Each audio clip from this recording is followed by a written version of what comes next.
म्हणून भडंग तर असायलाच पाहिजे. तर चला आज आपण बघून घेऊया एकदम भन्नाट भडंगची रेसिपी. नमस्ते, मी मनीषा किचनमध्ये तुमचं खूप खूप स्वागत आहे. आज आपण बनवणार आहोत भडंग. तर त्यासाठी बघा मी नीट करून भडंग घेतलेला आहे. नीट केलेला आहे, चाळून हे असं मस्त घेतलं आहे बघा भडंग.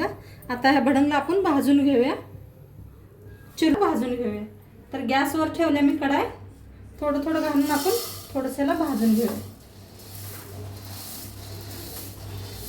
काय मऊ झालेले असतात ना, त्यामुळे थोडंसं भाजलं म्हणजे याला क्रिस्पी होतात. असं हलवून असं भाजून घ्या. आता हे भाजलाय आपला, काढून घेऊया याला.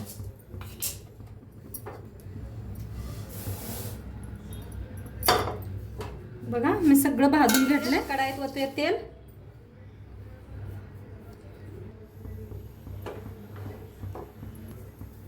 कढीपत्ता घेतलाय बघा, ताजा एकदम. भाजून घेऊया त्याला तळून. छान कुरकुरीत पात्र तळा, म्हणजे चिवडा संपूस तर ते कुरकुरीतच राहतात. कढीपत्ता मस्त क्रिस्पी झालाय, काढून घेऊया.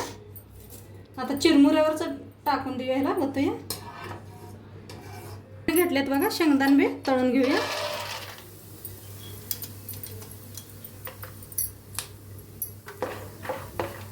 हलवून तळून घेऊया.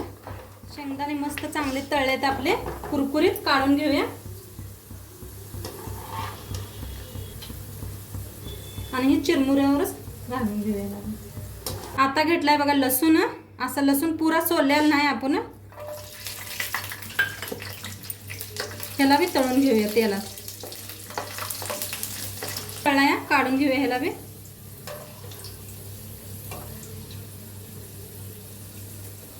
तेलात टाकायची ची पावडर. गॅस बंद करून द्या खाली.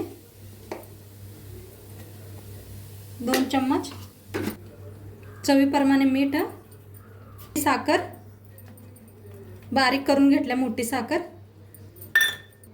लिंबूचा रस, 1 लिंबूचा रस आहे. तर ह्याला सगळं मिक्स करून घ्या. आहे ना, त्याला बी एकत्र करून घ्या हलवून.